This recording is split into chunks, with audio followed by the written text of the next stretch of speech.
Eto. Actually, hindi ko na sana gagawin to, no? Kasi useless. It's a waste of time.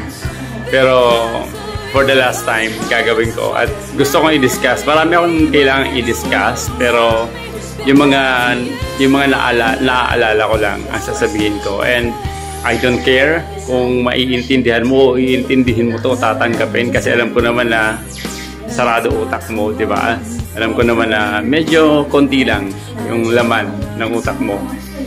Pero ito, umpisa natin sa sitwasyon mo dyan. Ang pinagtataka ko lang kung bakit galit na galit ka sa amin mag-ama. Girl, it's been 3 years already. Less than 4 years na yung nakakalipas. Move on ka na. Okay? Magpakasaya ka dyan. Get life. Ha, hindi yung... Wala ka nang ibang ginawa kundi batuhin kami ng batuhin ng mga issue mo. Ano bang nangyayari sa'yo? Hindi ka ba masaya dyan? Ha?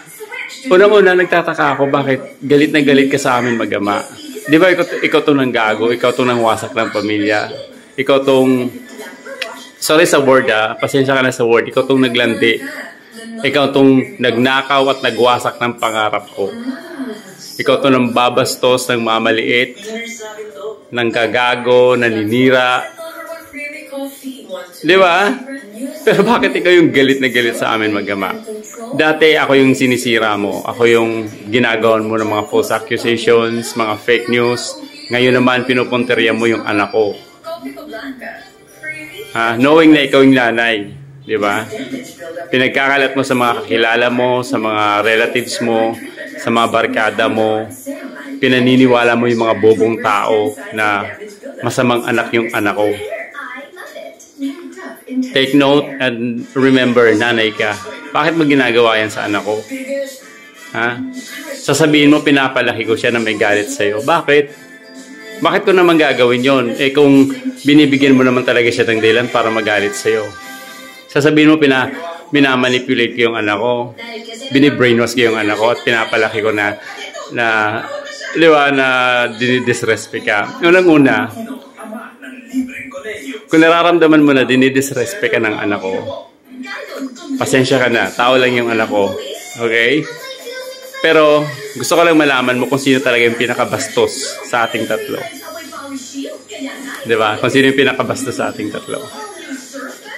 Sasabihin mo kaya malayo yung loob ng anak ko dahil malayo yung loob ng anak ko sa iyo kasi dahil sa akin.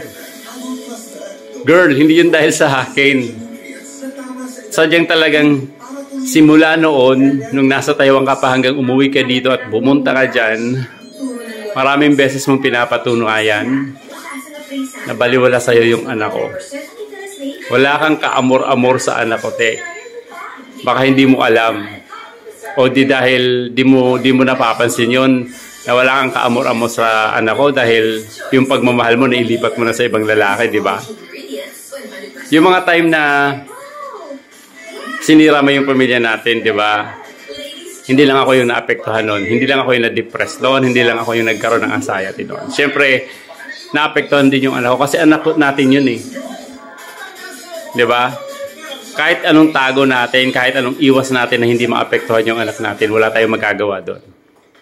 Maraming beses kitang pinakausapan na kung pwede ayusin mo yung trato mo sa amin mag-ama. Pero anong sinabi mo? Wala kang magagawa. Diba?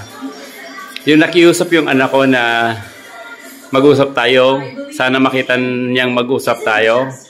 Pero sabihin mo, nung sinabi mo sa akin, wala kang magagawa at wala kang pakialam. Nung sinabi ko sa'yo, hindi ka ba natatakot na baka magalit sa'yo yung anak ko? Anong sinabi mo? Wala akong magagawa kung magalit sa akin yung anak ko. Yan ang sinabi mo sa akin. Yan ang eksaktong sinabi mo sa akin. Okay? Tapos sabi mo pa, sinabi ko pala sa'yo, baka magtanim ng galit yung anak ko, magalit sa'yo. Tapos pagdating na araw na matanda ka na, baka hindi ka pansinin, hindi ka alagaan. Anong sinabi mo sa akin?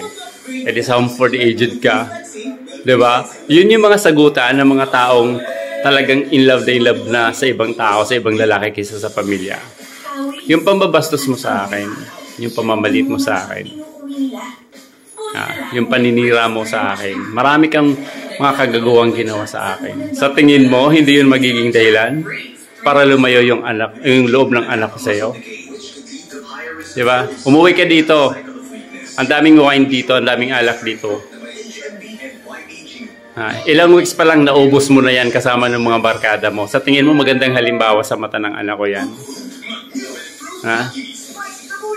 Nakapagtataka nga, di ba, na ako yung lalaki, ako yung tatay, pero hindi ako yung lasinggo, hindi ako yung babarkada, hindi ako yung malakwatsa.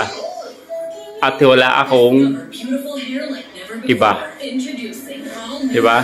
Sasabihin mo sa akin, nagpamilya ako, inasa ko sa ibang tao. Sa paano paraan? Sa paano paraan na inasa ko sa ibang tao yung pamilya ko?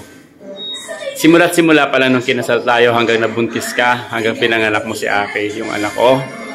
Suportado ka baga. Bandlingaw mo na. yung gatas mo, yung vitamins mo, yung pa-check up mo hanggang nanganak ka. Ako lahat nun. Diba, sinuportahan ko kayo mag-ina. Ang mahal ng gatas ng anak ko, may gatas ka rin, may vitamins yung anak ko, may vitamins ka rin. Pinauwi mo ako dito sa Pilipinas. Diba? Kasi sabi mo ako mag-aalaga ng anak ko habang nagtatrabaho ako dito. Simula noon, ako yung nag-alaga sa anak ko habang nagtatrabaho ako. Ako yung naging nanay na inasa mo sa akin, di ba? Kung sa bagay, hindi mo naman naranasan kung paano maging ina eh, di ba? Kasi inasa mo yun sa akin. Di ba? Ako yung naging nanay, ako yung naging tatay, naging tutor, naging yaya. Di ba? Ang dami kong role na ginampanan, so paano mong sasabihin na inasa ko sa ibang tao yung pamilya ko? Pati pag-aaral niya, nagiging top 1 yan lagi. Nung grade 1 yan, lumalaban yan every month sa quiz bee, kalaban ng grade 2, grade 3. Laging nananalo yan, laging nagka-champion yan. Dahil sa patnubay ko. Dahil sa pagsisikap ko. Diba? Pero anong ginawa mo? Sinira mo lahat yon. Sinira mo lahat yon. Nung nag-grade 4, grade 5 yung anak ko. Yung dating 90, 94, 96, 97 na grade, anong nangyari? Nahalo ng 79. Dahil sa'yo. Ang dami mong winahasak, ang dami mong sinira sa amin. Hindi lang yung mentality namin, yung emotion namin, physical. Lahat, you ruined our life. Tapos ngayon, ikaw pa yung galit. Tapos ngayon, ikaw pa yung may gana at hanggang ngayon, nambabato ng kahit anong, kung ano-ano na lang na issue. Move forward naman. Get life. Sasabihin mo, bastos yung anak ko sa'yo. Sino ba yung bastos sa inyong dalawa? Sabihin mo, malayo yung loob ng anak ko sa'yo. Sino bang malayo yung loob? Di ba ikaw? Umuwi ka dito. Anong ginawa mo? Pag nandito ka sa bahay, nandun ka sa kabilang kwarto, hawak mo cellphone. Yung anak ko nasa kabilang kwarto. Pupunta ka ng Tagaytay, pupunta ka na kung saan-saan kasama mo, barkada mo. Naalala ko, nung pumunta ka ng school, anong ginawa mo? Tinawag mo ako, minessage mo ako na pumunta ko ng school. Yun pala, no? Maglilinis lang ng classroom, hindi mo magawa, sa akin mo pa inasa. Kasi bakit? Tingin mo sa sarili mo ang taas. Na hindi kayang gawin yung mga bagay na yun kasi pang mahirap lang. Bakit? Mayaman ka ba? Ha? Bakit hindi ka makamove on? Bakit ikaw yung galit na galit? Ha? Ang pinaka-worst pa dito nung last night mo na dito, anong ginawa mo? Inimbitay mo yung ex nung lalaking na in love. Di ba yung kina-inlovean mong lalaki, may girlfriend yun. Gumawa ka ng paraan para maghiwala yun. Ang nagtaka lang ako, alam mo kung bakit napakagaling mong magmanipula? Yung sinira mong relasyon, naging best friend mo, naging close friend mo yung babae, knowing na ikaw yung nagsira ng relasyon ng ilang dalawa. At ang pinaka-worst, pinapunta mo dito sa bahay at yun yung pinili mo makasama magdamag bago ka pumunta ng Europe. Imbes na yung anak natin. Tapos magtataka ka at pagbibintangan mo ako na minamanipula ko or binibrainwash ko yung anak ko. O ganun. Okay? Magpakasaya ka kasama ng mga taong pinili mong kasama. At okay lang kami dito magama. Gampanan mo lang